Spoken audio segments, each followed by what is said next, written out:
Student, आज हम class ninth के क्षितिज पाठ्य पुस्तक के चैप्टर नंबर 2 गद्य खंड के चैप्टर नंबर 2 को आज डिस्कस करेंगे। तो इनके राइटर, इनके लेखक जो है राहुल सांकृत्यायन जी। राहुल सांकृत्यायन के बारे में देखिए। राहुल सांकृत्यायन का जन्म सन 1893 में उनके निहाल गांव पंदहा, जिला आजमगढ़, उत्तर प्रदेश में हुआ था। उनका पैतृक गांव कहाँ था? कनैला था बेटा। उनका मूल नाम क्या था? केदार पांडे था। और इनकी शिक्षा काशी, आगरा और लाहौर में हुई थी। फिर 1930 में इन्होंने श्रीलंका जाकर बौद्ध धर्म ग्रहण कर लिया, यानी 30 में 1893 में जन्म हुआ और 1930 में इन्होंने बौद्ध धर्म ग्रहण कर लिया। ओके, तो तब से उनका नाम राहुल सांकृत्यायन हो गया था। राहुल जी पाली भाषा कौन कौन से जानते थे? राहुल जी पाली, प्राकृत, अपभ्रंश, तिब्बती, जापानी, चीनी, रूसी सहित अनेक भाषाओं के जानकार थे। इन्हें महापंडित भी कहा जाता था क्योंकि बहुत सारे भाषाओं के जानकार थे। और इनकी मृत्यु सन 1963 में हो गई, यानी 1893 में जन्म, 1963 में इनकी मृत्यु। ओके, अब इनके उपन्यास देखिए। इन्होंने क्या क्या लिखा? उपन्यास लिखा, कहानी, आत्मकथा, यात्रा, वृत्त, जीवनी, आलोचना, शोध आदि ये सब किया साहित्य में। ठीक है, इतना ही नहीं, इन्होंने अनेक ग्रंथों का हिंदी में अनुवाद भी किया है। जैसे कुछ है उसमें मेरी जीवन यात्रा 6 भाग की है, दर्शन दिग्दर्शन 22वीं सदी, बोलगा से गंगा, भागो नहीं, दुनिया को बदलो, दिमागी गुलामी और घुमक्कड़ शास्त्र, ये इनकी पुस्तकें हैं। उनकी प्रमुख कृतियाँ देखिए, ये सब उनकी प्रमुख कृतियाँ हैं। साहित्य के अलावा और चीज़ों में इन्होंने दर्शन, राजनीति, धर्म, इतिहास, विज्ञान आदि अनेक भाषाओं पर भी इन्होंने पुस्तकें लगभग 150 के बराबर लिखी हैं। ओके, राहुल जी ने बहुत सारे लुप्त प्राय सामग्री का उद्धार कर अत्यंत महत्वपूर्ण कार्य किया है। यात्रा वृत्त लेखन में राहुल जी का स्थान अन्यतम है। उन्होंने घुमक्कड़ी का शास्त्र रचा और उनसे होने वाले लाभों का विस्तार से वर्णन करते हुए मंजिल के स्थान पर यात्रा को ही घुमक्कड़ का उद्देश्य बताया है। घुमक्कड़ी में देखिए, घुमक्कड़ी से मनोरंजन, ज्ञानवर्धक एवं अज्ञात स्थलों की जानकारी के साथ साथ भाषाओं एवं संस्कृति का भी आदान प्रदान होता है। घुमक्कड़ यानी यहाँ से वहाँ घूमना। राहुल जी ने विभिन्न स्थानों के भौगोलिक चित्रण भी किए, इन्होंने झांकियाँ भी प्रस्तुत की। तो इन्हीं में से एक संकलित अंश राहुल जी की प्रथम तिब्बत यात्रा से लिया गया है। ये तिब्बत यात्रा जब पहली यात्रा कहते थे, उन्हीं में से वहीं की एक कहानी है, तिब्बत की कहानी, जो उन्होंने सन 1929-30 में नेपाल के रास्ते की थी। इसी समय इन्होंने बौद्ध धर्म ग्रहण किया था बेटा। उस समय भारतीयों को तिब्बत यात्रा की अनुमति नहीं थी, इसीलिए इन्होंने यह यात्रा एक भिखमंगे के छद्म में की थी, यानी भिखमंगा बन के। इसमें तिब्बत की राजधानी लहासा, तिब्बत की राजधानी का क्या नाम है? लहासा। आज इसी की स्टोरी पढ़ेंगे हम लोग कि दुर्गम रास्तों का इन्होंने रोचक किया है। यात्रा वृत्तांत कैसे किया है, आइए देखते हैं, और तिब्बती समाज के बारे में। तो चैप्टर का नाम है बेटा, चैप्टर का नाम है लहासा की ओर। ओके, वह नेपाल से तिब्बत जाने का मुख्य रास्ता है। फरी कोलिंगपोंड का रास्ता जब नहीं खुला था तो नेपाल ही नहीं, दुनिया की, हिंदुस्तान की भी चीज़ें इसी रास्ते तिब्बत जाया करती थी। वह व्यापारिक ही नहीं, सैनिक रास्ता भी था। इसीलिए जगह जगह फौजी चौकियाँ और किले बने हुए थे, जिनमें कभी चीनी पलटन रहा करती थी। आजकल बहुत से फौजी मकान गिर चुके हैं। दुर्ग के किसी भाग में जहाँ किसानों ने अपना बसेरा बना लिया है, वहाँ घर कुछ आबाद दिखाई पड़ते हैं। ऐसा ही परित्यक्त एक चीनी किला था, हम वहाँ चाय पीने के लिए ठहरे। तिब्बत में यात्रियों के लिए बहुत सी तकलीफ़ें भी है और कुछ आराम की भी बातें हैं। देखिए क्या क्या, जात पात छुआछूत का यहाँ पे सवाल कोई नहीं है, न यहाँ पे औरतें पर्दा करती हैं। बहुत निम्न श्रेणी के भिखमंगों को लोग चोरी के डर से घर के भीतर नहीं आने देते, यानी भिखमंगों को। नहीं तो आप बिल्कुल घर के भीतर चले जा सकते हैं, चाहे आप बिल्कुल अपरिचित हों, तब भी घर की बहू या सास को अपनी झोली में से चाय दे सकते हैं। वह है आपके लिए, उसे पका देगी। मक्खन और सोडा नमक दे दीजिए। वह चाय चोंगी में कूट कर उसे दूध वाली चाय के रंग की, मिट्टी के रंग की बना के मिट्टी के टोटीदार बर्तन में रख के आपको दे देगी। यदि बैठक की जगह चूल्हे से दूर हैं और आपको डर है कि सारा मक्खन आपकी चाय में नहीं पड़ेगा, तो आप खुद जाकर चोंगी में चाय मथ कर ला सकते हैं। चाय का रंग तैयार हो जाने पर फिर नमक मक्खन डालने की ज़रूरत होती है। परित्यक्त चीनी किले से जब हम चलने लगे तो एक आदमी राहदारी मांगने लगा। हमने वह दोनों चीटें उसे दे दी। शायद उसी दिन हम थोंगला के पहले के आखिरी गांव में पहुंच गए। देखिए, थोंगला के पहले का आखिरी गांव, यहाँ भी सुमत के जान पहचान के आदमी थे, यहाँ भी सुमति के जान पहचान के आदमी भी थे और भिखमंगे रहते भी ठहरने के लिए अच्छी जगह मिली। 5 साल बाद हम इसी रास्ते लौटे थे और भिखमंगे नहीं, एक भद्र यात्री के भेष में घोड़ों पर सवार होकर आए थे, किंतु उसी वक्त किसी ने हमें रहने के लिए जगह नहीं दी और हम गांव के एक सबसे गरीब झोपड़े में ठहरे थे। बहुत कुछ लोगों की उस वक्त की मनोवृत्ति पर ही निर्भर है, खासकर शाम के वक्त छंग पीकर बहुत कम होश हवास को दुरुस्त रखते हैं। देखिए, अब हमें सबसे विकट डांडा थोंगला पार करना था। सबसे विकट डांडा यानी रास्ता थोंगला पार करना था। डांडे तिब्बत में सबसे खतरे की जगह है। देखिए, सबसे खतरा 16-17 हज़ार फीट की ऊंचाई होने के कारण उनके दोनों तरफ मीलों तक कोई गांव गिराव नहीं थे।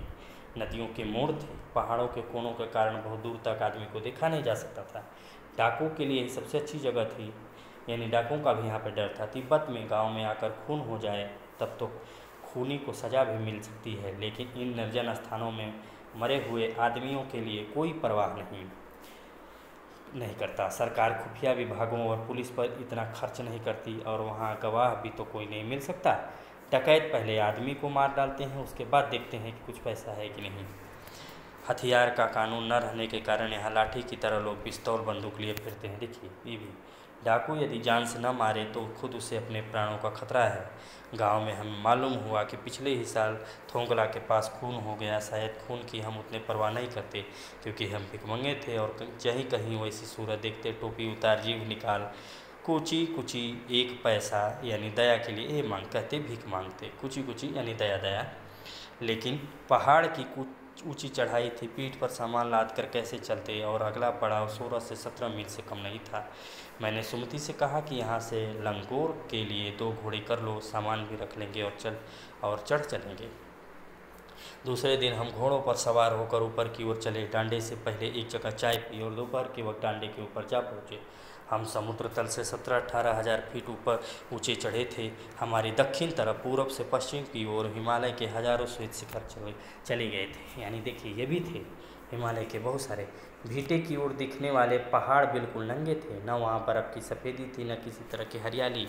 उत्तर की तरफ बहुत कम बर्फ़ वाली चोटियाँ दिखाई पड़ती थी, बहुत कम। सर्वोच्च स्थान पर डांडे के देवता का स्थान था, जो पत्थरों के ढेर, जानवरों की सींगों और रंग बिरंगे कपड़ों की झंडियों से सजाया गया था। अब हमें बराबर उतराई पर चलना था, अब यानी उतरना था। चढ़ाई तो कुछ दूर थोड़ी मुश्किल थी, लेकिन उतराई बिल्कुल नहीं। शायद एक और सवार साथी हमारे साथ चल रहे थे। मेरा घोड़ा कुछ धीमा चलने लगा। मैंने समझा कि चढ़ाई की थकावट के कारण ऐसा कर रहा है और उसे मारना नहीं चाहता था। धीरे धीरे वह बहुत पिछड़ गया और मैं दोनिक व कोक्स्तो की तरह अपने घोड़े पर झूमता हुआ चला जा रहा था। जान नहीं पड़ता था कि घोड़ा आगे जा रहा है या पीछे। जब मैं जोर देने लगता तो वह और सुस्त पड़ जाता। एक जगह 2 रास्ते फूट पड़े थे। मैं बाएं का रास्ता ले 1.5 मील चला गया। आगे एक घर में पूछने से पता चला कि लंगकोर का रास्ता दाहिने वाला था। फिर लौटकर उसी को पकड़ा, लेकिन गलत रास्ता पकड़ लिया। 4-5 बजे के करीब मैं गांव से मील भर था तो सुमति इंतजार करते हुए मिले। मंगोलों का मुंह वैसे ही लाल होता है और अब तो वह पूरे गुस्से में थे। उन्होंने कहा, मैंने 2 टोकरी कंडे फूट डाले, 3 बार चाय को गर्म किया। मैंने बहुत नरमी से जवाब दिया, लेकिन मेरा कसूर नहीं है मित्र। देख नहीं रहे हो कैसा घोड़ा मुझे मिला है। मैं तो रात तक पहुंचने की उम्मीद रखता था। खैर, सुमति को जितनी जल्दी गुस्सा आता था उतनी जल्दी वह ठंडा भी हो जाता था। लंगकोर में वह एक अच्छी जगह पर ठहरे थे। यहाँ उनके अच्छे यजमान थे। पहले यजमान यानी उनके देखभाल करने वाले। पहले चाय सत्तू खाया गया। रात को गर्मा गर्म थुक्पा मिला। अब हम तिंगड़ी के विशाल मैदान में थे, जो घोड़ों के पहाड़ों से घिरा टापू सा मालूम होता था, जिसमें दूर एक छोटी सी पहाड़ी मैदान के भीतर दिखाई पड़ती है। उसी पहाड़ी का नाम तिंगड़ी समाधिगिरी। आसपास के गांवों में भी सुमति के कितने ही यजमान थे। कपड़े की पतली पतली चिरी बत्तियों के गंडे खत्म नहीं हो सकते थे, क्योंकि बोधगया से लाए कपड़ों के ख़त्म हो जाने पर किसी कपड़े से बोधगया का गंडा बना लेते थे। वह अपने यजमानों के पास जाना चाहते थे। मैंने सोचा यह तो हफ्ता भर उधर ही लगा देंगे। मैंने उनसे कहा कि जिस गांव में ठहरना उसमें भले ही गंडे बांट दो, मगर आसपास के गांव में मत जाओ। इसके लिए मैं तुम्हें लहासा पहुँच कर रुपये दे दूँगा। सुमति ने स्वीकार किया। दूसरे दिन हमने भरिया ढूंढने की कोशिश की लेकिन कोई नहीं मिला। सवेरे ही चल दिए होते तो अच्छा था, लेकिन अब 10-11 बजे की तेज़ धूप में चलना पड़ता था। तिब्बत की धूप भी बहुत कड़ी मालूम होती है। यद्यपि थोड़ी सी भी मोटे कपड़े से सिर को ढक लें तो गर्मी खत्म हो जाती है। देखिए, आप 2 बजे सूरज की ओर मुँह करके चल रहे हैं, ललाट धूप से जल रहा है और पीछे का कंधा बर्फ़ हो रहा है। फिर हमने पीठ पर अपनी अपनी चीज़ें लादी, डंडा हाथ में लिया और चल पड़े। यद्यपि सुमति के परिचित तिंगरी में भी थे, लेकिन वह एक और यजमान से मिलना चाहते थे, इसीलिए आदमी मिलने का बहाना कर शेखर बिहार की ओर चलने के लिए कहा। तिब्बत की ज़मीन बहुत अधिक छोटे मोटे जागीरदारों में बटी है। जागीरदारों यानी कि जिनके पास छोटे छोटे ज़मीनें हों उनको जागीरदार कहते हैं। इन जागीरों को बहुत ज़्यादा हिस्सा मठों के हाथों में था। देखिए, मठों बिहारों के हाथों में था, मठ को बिहार भी कहते हैं। अपनी अपनी जागीर में हर एक जागीरदार कुछ खेती खुद भी करता था, जिसके लिए मजदूर बेगार में मिल जाते। खेती का इंतजाम देखने के लिए वहाँ कोई भिक्षु भेजा जाता है, जो जागीर के आदमी के लिए राजा से कम नहीं होता। शेखर की खेती के मुखिया भिक्षु यानी नस्से बड़े भद्र पुरुष थे, यानी अच्छे आदमी थे। वह बहुत प्रेम से मिले। हालांकि उस वक्त मेरा भेष ऐसा नहीं था कि उन्हें कुछ भी ख्याल करना चाहिए था। यहाँ एक अच्छा मंदिर था जिसमें कंजूर बुद्ध वचन अनुवाद की हस्तलिखित 103 पोथियाँ रखी हुई थी। मेरा आसन भी वहीं लगा। वह बड़े मोटे कागज़ पर अच्छे अक्षरों में लिखी हुई थी। एक एक पोथी 15 शेर से कम नहीं रही होगी। सुमति ने फिर आसपास अपने यजमानों के पास जाने के बारे में पूछा। मैं अब पुस्तकों के भीतर थी, इसलिए मैंने उन्हें जाने के लिए कह दिया। दूसरे दिन वह गए। मैंने समझा था 2-3 दिन लगेंगे, लेकिन वह उसी दिन दोपहर बाद चले आए। तिंगरी गांव वहाँ से बहुत दूर नहीं था। हमने अपना सामान पीठ पर उठाया और बिच्छू नमसे से विदाई लेकर चल पड़े। तो बेटा, ये कहानी आपकी है लहासा की ओर। इसको अच्छे से आप लोग देख लीजिएगा, पढ़ लीजिएगा, आराम से वॉच कर लीजिएगा। Okay, thank you.